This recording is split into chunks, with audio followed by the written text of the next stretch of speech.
todos. Que a paz de Cristo nos envolva. Sejam muito bem-vindos. Em nossas tarefas, não ambiciones coisas altas, mas acomodai-vos às humildes. Paulo, Romanos, capítulo 12, versículo 16. Não ambicioneis coisas altas, mas acomodai-vos às humildes. Recomenda o apóstolo sensatamente. Muitos aprendizes do Evangelho almejam as grandes realizações de um dia para o outro. A coroa da santidade, o poder da cura, a glória do conhecimento superior, as edificações de grande alcance. Entretanto, aspirar por si só não basta a realização. Tudo no círculo da natureza obedece ao espírito de sequência. A árvore vitoriosa na colheita passou pela condição do arbusto frágil. A catarata que move poderosas turbinas é um conjunto de fios da água no nascedouro. Imponente é o projeto para a construção de uma casa nobre. No entanto, é indispensável o serviço da picareta e da pá, do tijolo e da pedra, para que a arte e o reconforto se exprimam. Agradecemos os deveres humildes, com devoção ao nosso ideal de progresso e triunfo. Por mais árdua e mais simples a nossa obrigação, atendemo-la com amor. A palavra de Paulo é sábia e justa, porque, escalando com firmeza as faixas inferiores do monte, com facilidade lhe conquistamos o cimo, e aceitando de boa vontade as tarefas pequeninas, as grandes tarefas virão espontaneamente ao nosso encontro. Que assim seja.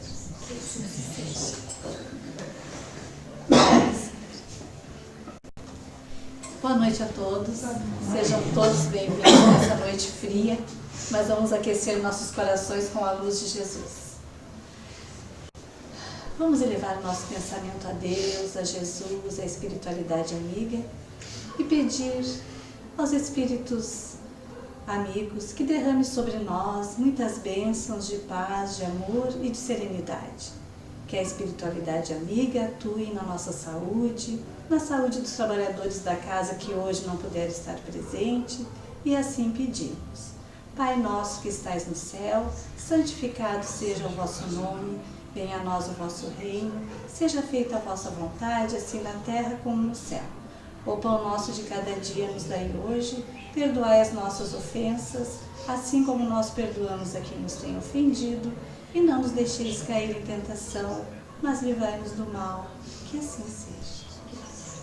Hoje, para a nossa explanação doutrinária, nós temos o trabalhador da casa, nosso amigo e companheiro, o senhor Carlos Alberto, que preparou com muito carinho. Vamos vibrar positivamente. Jesus te ilumine, Carlos. Obrigado. Queridos irmãos, boa noite. Para mim é uma imensa alegria hoje, pela primeira vez, poder fazer uma palestra nessa casa. Agradeço a Deus, a Jesus, a nossa mãe Maria de Nazaré e aos espíritos benfeitores dessa casa, Allan Kardec, que através do nosso querido presidente dessa casa, Alfredo Feijão, me convidou para dar palestra. Sou uma pessoa como vocês, estou aqui estudando, agora eu tenho que estudar muito mais, né? Quanto mais nos é dado, mais nos é cobrado. Então nós estamos aqui para progredir, né? E nós vamos falar aqui hoje sobre o capítulo 22 do Evangelho, segundo Kardec. Não separem o que Deus uniu.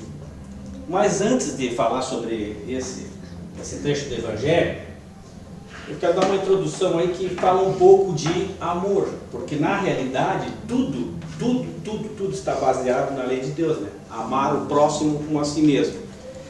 Então, nós temos assim, tivemos e temos algumas pessoas, esse já cantor, infelizmente, já não está mais conosco, né, porque o livre-arbítrio dele levou ele por outros caminhos, mas em vida ainda lembrou-se de fazer algumas coisas boas em termos de músicas. Pelo menos colocou algumas coisas que diz no Evangelho. Eu vou colocar aqui só o refrão, só um refrãozinho, porque acho esse refrão muito bonito. Vocês provavelmente todos já ouviram, mas quem não ouviu vai ouvir. É bem simples. E fala assim: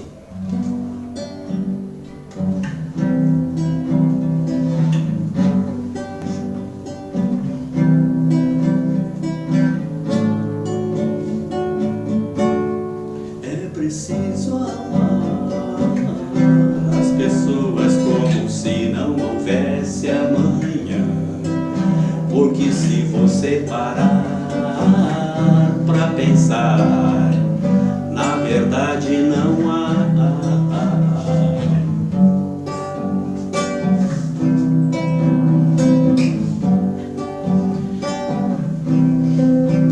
É preciso amar as pessoas como se não houvesse amanhã, porque se você parar pra pensar, na verdade não há.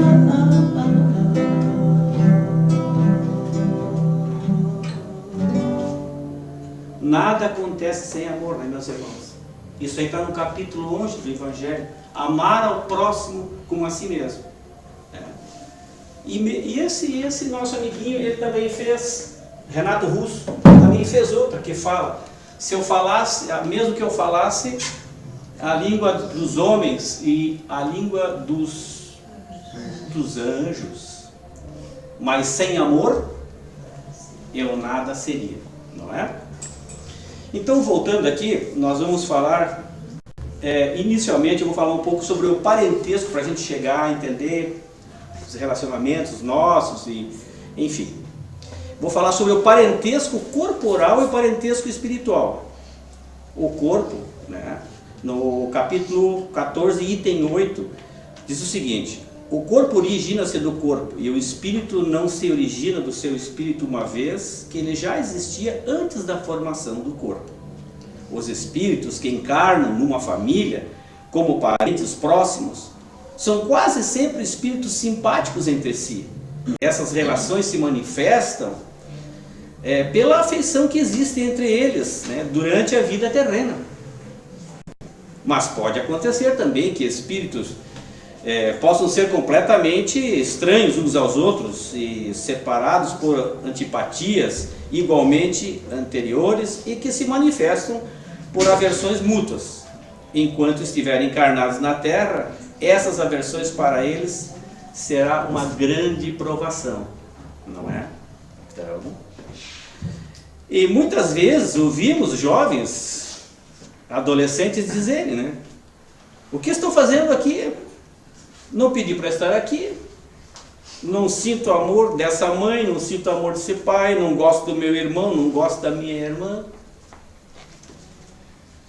Queridos irmãos, mal sabem eles que nós imploramos para reencarnar. A fila é grande, né? Mas está aí. Os verdadeiros laços de família não são os laços de sangue, mas sim os laços de simpatia e afinidade de pensamentos que unem os espíritos antes, durante e depois da encarnação. É por isso que dois seres nascidos de pais diferentes podem ser mais irmãos pelo espírito do que os de sangue. Ah, mas o meu filho não sai, a minha filha não sai da casa daquele vizinho, não sai, mas aqueles dois se dão tão bem assim, parece que são irmãos. Pode estar aqui, ó, a resposta. Enquanto dois irmãos de sangue podem repelir-se conforme se observa diariamente. E os irmãozinhos em casa às vezes estão, mas faz parte, né? É um problema moral que só o Espiritismo pode explicar através das diversas existências vividas pelos Espíritos. No capítulo 4, item 13 do Evangelho, o profeta Isaías diz: aqueles do seu povo que morreram viverão de novo. Nessas palavras, ele deixa claro a necessidade que o espírito tem de reencarnar e recuperar sua moral através de sucessivas reencarnações. Existem, portanto, duas espécies de famílias: as por laços espirituais, que possuem um relacionamento duradouro e se fortalecem pela purificação de seus membros, e a união de famílias por laços sanguíneos ou corporais, que são frágeis como a própria matéria e termina com o tempo, muitas vezes se desfaz moralmente já nessa existência. Olha aí, né? Foi isso que Jesus quis ensinar a seus discípulos: eis aqui minha mãe e meus irmãos, ou seja, minha família pelos laços do Espírito. Pois quem quer que faça a vontade de meu Pai, que está nos céus, é meu irmão, minha irmã e minha mãe.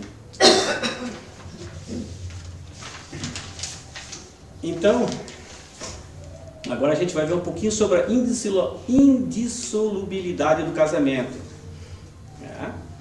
Os fariseus, para tentar Jesus, os fariseus eram os senhores da época, né, que sabiam tudo, que queriam saber, enfim, mas pegaram Jesus achando que Jesus não sabia, só que se enganaram profundamente. Perguntaram: é permitido a um homem abandonar sua mulher por qualquer motivo? E Jesus respondeu: não aprenderam que aquele que criou o homem, desde o princípio criou macho e fêmea? E disse mais: por esta razão o homem deixará seu pai e sua mãe para se juntar à sua mulher, e serão não mais dois, e sim uma só carne. Que o homem então não separe o que Deus uniu. Depois os fariseus perguntaram novamente a Jesus: e por que razão Moisés ordenou que o marido entregasse a sua esposa uma carta de separação antes de abandoná-la? Naquela época de Moisés já havia separação, só que tinha que fazer uma carta, a comunidade ficava sabendo, tinha que informar que estava se separando daquela mulher, tá? Então por isso que eles falaram nessa carta. E Jesus respondeu: foi devido à dureza do coração de vocês que Moisés permitiu que abandonassem suas esposas, mas no início da humanidade não era assim. Eu declaro que todo aquele que abandonar sua mulher, se não for por causa de adultério, e se casar com outra, também comete adultério. E aquele que se casar com a mulher que foi abandonada, também comete adultério. Isso está em Mateus 19, 3 a 9. Bom, vamos entender um pouco o Evangelho de Mateus. Quando os fariseus perguntaram a Jesus, eles estavam avaliando o conhecimento do Mestre, e baseado no que ele estava pregando. Eles perguntaram com base no Velho Testamento, e Jesus respondeu conforme o Velho Testamento. O divórcio naquela época já era permitido. Quando a mulher casava, ela levava um dote, porque em caso de separação, era o que ela levava também de volta, né? Mas a questão é, o que pode causar o divórcio? Na época de Jesus, haviam duas escolas, uma de Shammai e a outra de Léu. A escola de Shammai era rígida, dizia que a esposa que impedisse o homem de seguir as leis mosaicas era passível de divórcio. Já a de Léu era flexível, dizia que por qualquer motivo poderia haver divórcio. Como, por exemplo, se não tratava bem o marido, se não cozinhava bem, se o marido quisesse trocá-la por uma mais jovem. Então, quando eles perguntaram a Jesus, estavam querendo saber se poderia dar uma carta à esposa por qualquer motivo. Na realidade, eles queriam saber se Jesus concordava com Léu ou com Shammai. Aí no capítulo 1 do Evangelho, no item 3, o Cristo, Jesus diz assim: Jesus não veio destruir a lei de Deus, veio cumpri-la e desenvolvê-la, ajustando ao grau de adiantamento dos homens.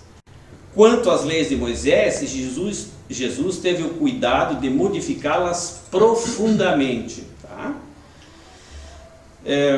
Tanto no seu conteúdo quanto na sua forma de aplicá-la. Jesus reformou radicalmente as leis de Moisés, resumindo-as nas seguintes palavras: amar a Deus sobre todas as coisas e ao próximo como a si mesmo. E ainda acrescentou: está aí o resumo de toda a lei e de tudo que os profetas vieram ensinar antes de mim. Aí vamos falar dos casamentos. Os casamentos, na pergunta 298 do Livro dos Espíritos, Kardec pergunta: as almas que deverão se unir estão predestinadas a essa união desde a sua origem, e cada um de nós tem em alguma parte do universo sua metade, e a qual se reunirá fatalmente um dia? E os espíritos: não existe união particular e fatal entre duas almas. A união existe entre todos os espíritos, mas em graus diferentes, segundo a categoria que ocupam. Quer dizer, segundo a perfeição que adquiriram. Quantos mais perfeitos, mais unidos. Da discórdia nascem todos os males humanos. Da discórdia resulta a felicidade, da concórdia resulta a felicidade completa. Na pergunta 697 do Evangelho do Livro dos Espíritos, a indissolubilidade absoluta do casamento, esta está na lei natural ou somente na lei humana? É uma lei humana muito contrária à lei natural. Mas os homens podem mudar suas leis, né? Só as da natureza são imutáveis. E na pergunta 701, diz: qual das duas, a poligamia ou a monogamia, está conforme a lei natural? A poligamia é uma lei humana cuja abolição marca um progresso social. O casamento, segundo os objetivos de Deus, deve ser fundado sobre a afeição dos seres que se unem. Essa afeição vamos traduzir em amor. Tá? Com a poligamia não há afeição, mas sim sensualidade. A poligamia deve ser considerada como de um uso ou uma legislação particular, apropriada a certos meios, e que o aperfeiçoamento social, pouco a pouco, vai desaparecer. Então isso quer dizer o seguinte, que lá na Arábia, lá o cara, sheik, pode ter mais de uma esposa, sem dúvida, mas só que não é assim, eu tenho mais uma esposa, não. Ele vai ter que provar, mostrar que ele pode manter aquela esposa e os seus filhos. Então ele pode ter 2, 3, conforme a lei deles, mas é tudo certinho, não é não, tem tudo um rigor, e ele tem sim comprovar que ele pode mantê-las durante a vida, né? Então vejamos a pergunta 695. O casamento quer dizer a união permanente de dois seres? A união permanente de dois seres é contrária à lei natural? Não, é um progresso na marcha da humanidade. E a 696 diz o seguinte: qual seria o efeito da abolição do casamento na sociedade humana? Seria o retorno à vida animal. Logicamente. Então, os homens criaram as leis. Tem o casamento, é do casamento. Se voltar ali, se não tivesse essa lei aí, então, o que seria esse mundo aí? Realmente é lei animal, né? Voltaria a ser o mundo animal, uma vida animal. A união livre e fortuita dos sexos é um estado natural. O casamento é um dos primeiros atos do progresso da sociedade humana, das sociedades humanas, porque ele estabelece a solidariedade fraternal e se encontra entre todos os povos, ainda que em condições diversas. Bom, mas atualmente, tem a crise da solidão, A2, A3, da família. Na verdade é uma grande crise afetiva, Não temos mais tempo para se dedicar aos nossos filhos, estamos muito isolados pelas tarefas assumidas. E esse pote, esse cadinho, essa taça, esse laboratório, que não é por acaso, é um grande progresso para a humanidade, nos dizem os espíritos, está ficando um pouco de lado. Talvez as pessoas estejam tornando-se mais egoístas, voltando ao egocentrismo. Quantos casais separando-se, querendo acreditar que é possível viver sem uma companhia. Tem pessoas que podem dizer: ah, mas eu não preciso de ninguém para viver. Lei do engano. Até para se ter raiva, temos que ter alguém. Precisamos do outro para ser um instrumento de aprendizado. Allan Kardec, nesse capítulo 22, ele restringe-se à fala do Cristo. Por razões desconhecidas, não há comentários dos espíritos quando se trata das uniões entre cônjuges, pois entenderam que é uma situação mais nossa do que deles, e assim nos deixam refletir sobre a natureza das nossas uniões. Então, nós temos o livre-arbítrio, nós temos que nos autoavaliar. Aqui na frente nós vamos ver mais detalhe do porquê. Mas Allan Kardec nos ensina que a grande missão dos espíritos aqui na Terra é de se autoaperfeiçoar, concorrendo para a maioria das leis de Deus no universo. Então, estamos aqui para aprender, e o semelhante e o cônjuge vai ser o grande professor. Interessante, né? Por quê? O outro é nosso espelho, nossa sombra. Por isso é muito importante estar bem consigo antes de iniciar um relacionamento. Faz parte. Precisamos observar nossas imperfeições morais que fala no Livro dos Espíritos, pois ainda temos muita dificuldade em lidar com elas. Nós não nos autoaceitamos, não nos auto-perdoamos e, portanto, ainda não conseguimos nos auto-amarmos, como recomenda Jesus: amar a Deus acima de tudo e amar o próximo como a si mesmo. Nós nos colocamos uma máscara para passar por bonzinhos, para sermos aceitos. Falando aqui para vocês, pareço ser calmo, bonzinho, mas não queiram conviver comigo um mês. Daí a minha esposa aqui é testemunha. É porque todos nós temos defeitos, gente. E nós estamos aqui para quê? Para nos aceitar, para nos compreender, para ter um aprendizado. É fácil? Não. É difícil? É. Mas faz parte. É como diz aqui, a maioria das famílias está combinado. Já foi previamente acertado. Nós vamos conviver e assim criar nossos filhos, assim. Então temos que seguir. Vamos ver mais adiante o que fala aqui. Mas a gente briga com o cônjuge por sermos inimigos no passado? Não, normalmente não. Como já dissemos anteriormente, nas famílias reencarnam espíritos afins, que já têm um passado de outras vidas juntos, mas pode aqui acolá que algum espírito tenha sido um inimigo ou um desafeto de uma vida passada, mas não é regra. A regra é sermos espíritos afins.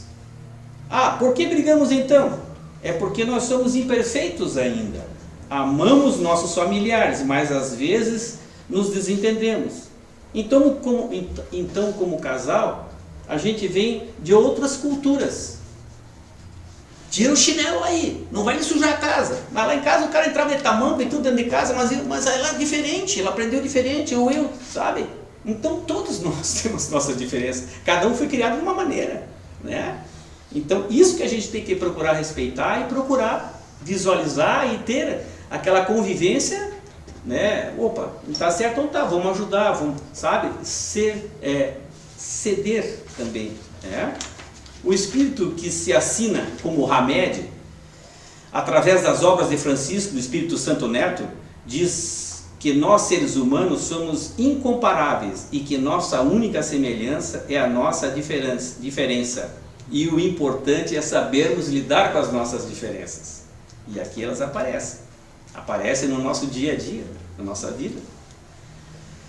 Outro, Deepak Chopra, médico indiano, radicado nos Estados Unidos da América, autor de vários livros, Saúde Perfeita e muitos outros, e que é estudado por Divaldo em seus seminários, diz nesta obra que podemos sim exercitar o amor incondicional. Nada mais é do que dedicarmos mais tempo a uma pessoa sem emitirmos qualquer julgamento ou qualquer condenação. Isso é o amor incondicional e não é coisa angelical. E é difícil, né, gente? Porque quando a gente conversa com a esposa, até com os filhos, muitas vezes, não deixa nem terminar de falar assim, mas por que tu não fez isso? Ou mas eu faria assim. Mas cara, tu está errado. Vamos escutar, vamos ouvir o que o outro tem para nos dizer. De repente é um desabafo. Vamos deixar passar aquele momento e depois ponderar. É difícil? Só vocês? Não, eu também tenho minhas dificuldades. Claro que tem. Mas aqui está bem claro. A gente tem que ter aquela... Não vamos emitir julgamento, qualquer condenação. Vamos primeiro analisar, vamos ver, vamos ter calma, paciência. E isso é que vai levando o nosso relacionamento adiante. Que vamos nos amando cada vez mais e sentindo a falta um do outro, cada vez mais próximos, não é? Bom, aqui na última parte, eu tenho 5 minutos, vou falar sobre o divórcio. A separação dos casais que não podem mais viver juntos é sempre bem-vinda, pois a perspectiva de uma aliança que não pode ser desfeita aumenta o número de uniões ilegais. Não é? O divórcio é uma lei humana que tem por objetivo separar legalmente o que de fato já está separado. O divórcio não contraria a lei de Deus, pois apenas corrige o que os homens fizeram e se aplica em casos em que não for levado em consideração a lei do amor. Claro, se não existe amor, vai ficar ali fazendo o quê? Tomando tempo um do outro. Mas tem outros detalhes. Se o divórcio fosse completamente contrário às leis naturais, não poderíamos nem namorar, pois quando terminássemos, estaríamos infringindo a lei de Deus. Né? E a gente namora, não é verdade? Principalmente na juventude, né? E até várias vezes antes de casar. É natural. Então, por que estamos aqui? Para aprender nos auto-aperfeiçoar, e cada parceiro vai nos ensinar lições diferentes. O que não podemos é, por leviandade, abandonarmos um relacionamento, causando prejuízo um ao outro. Temos que lembrar da frase de Jesus que diz: faça ao outro aquilo que gostarias que o outro lhe fizesse. Então, antes de tomar uma atitude, devemos refletir como fica o outro. E se tiver filhos, como é que ficam os filhos? Devemos pensar antes de tomar essa decisão do divórcio e não simplesmente fazê-lo por uma paixão.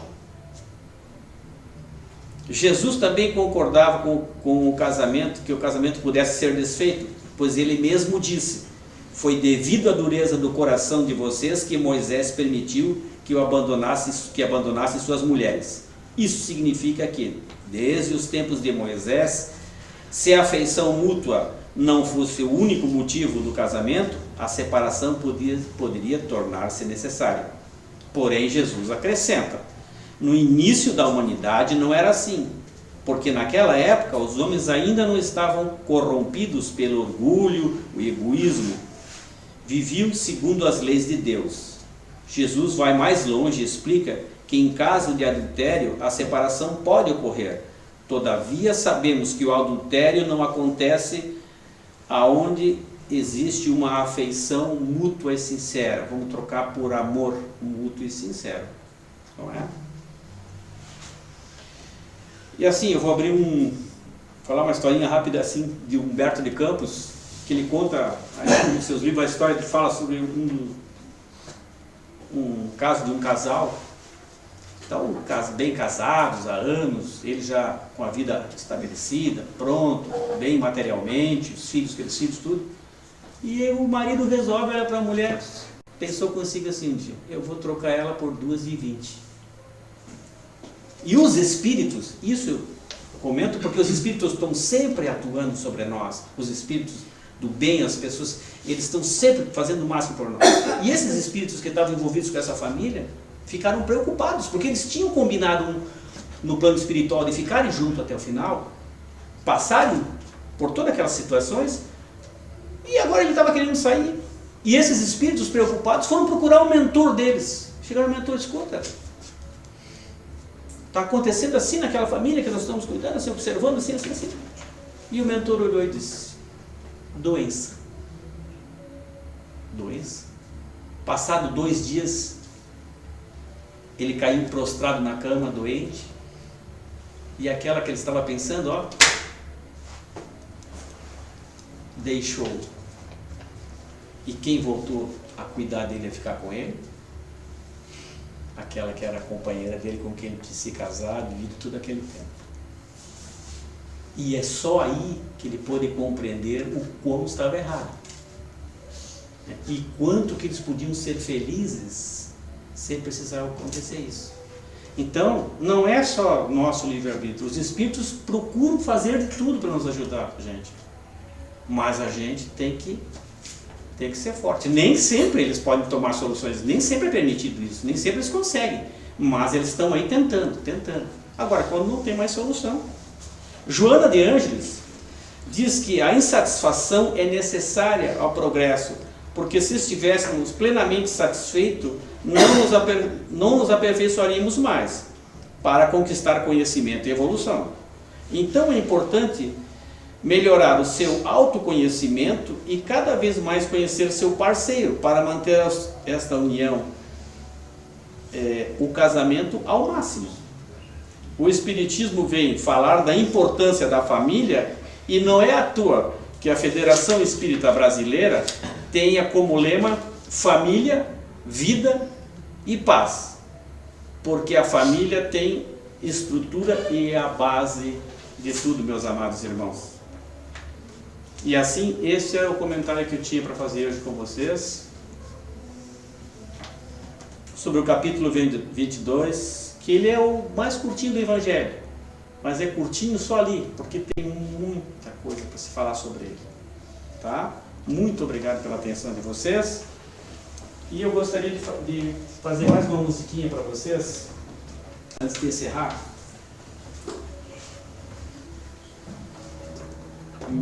Diz o seguinte: a música é Família é o Lugar. Quem escreveu a letra foi o Rodrigo Panito, é uma música espírita. Talvez eu viva bem sozinho e assim possa continuar, mas sei que eu tenho um compromisso e eu não posso me enganar. Errar faz parte do caminho, mas juntos vamos encontrar o amor de mãe, pai e filhos. A família é o lugar. São muitas casas pelo mundo, mas muito poucos têm um lar. E eu vou tentar fazer de tudo pra esse laço apertar. Errar faz parte do caminho, mas juntos vamos encontrar o amor de mãe, de pai e filhos. A família é o lugar.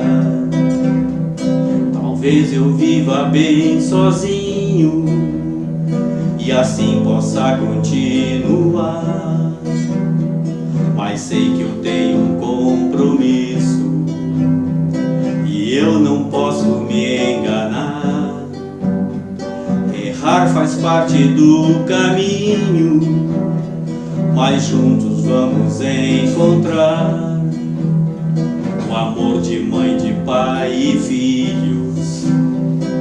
A família é o lugar. São muitas casas pelo mundo, mas muito poucos têm um lar. E eu vou tentar fazer de tudo pra esse laço apertar. Errar faz parte do caminho, mas juntos vamos encontrar o amor de mãe, de pai e filhos. A família é o lugar. A família é o lugar.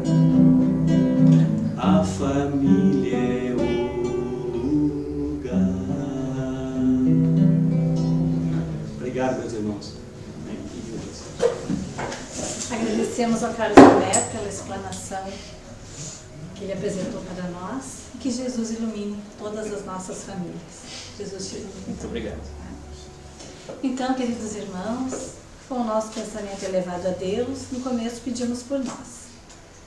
Nesse momento, então, vamos pedir que essa luz que irradia das nossas orações, abençoadas pela espiritualidade amiga, por Jesus, vá até os nossos lares, levando saúde e paz para os nossos familiares que lá ficaram, que vá até os hospitais, até os presídios, que essa luz que irradia daqui também abençoe e proteja essas pessoas que estão na rua, nossos animais também que estão perdidos por aí, a cada um, cada ser vivo.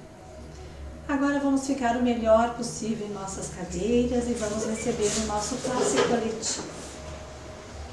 Vamos pedir que Jesus, em sua infinita bondade e misericórdia, nos proteja, nos abençoe, que mostre sempre o caminho do bem a cada um de nós, que possamos seguir sua palavra, que não desviemos nunca do caminho do bem, que consigamos ser hoje mais solidários do que fomos ontem, ser mais humildes, mais pacientes, mais amorosos.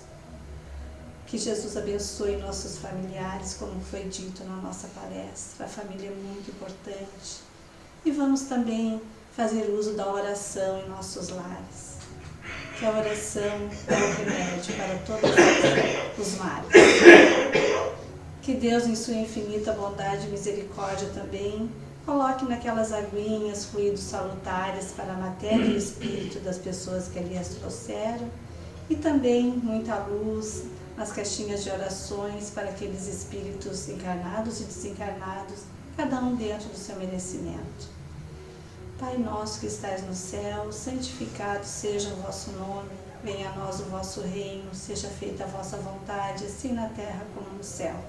O pão nosso de cada dia nos dai hoje, perdoai as nossas ofensas, assim como nós perdoamos a quem nos tem ofendido, e não nos deixeis cair em tentação, mas livrai-nos do mal, que assim seja. Vamos em paz, que Jesus nos abençoe.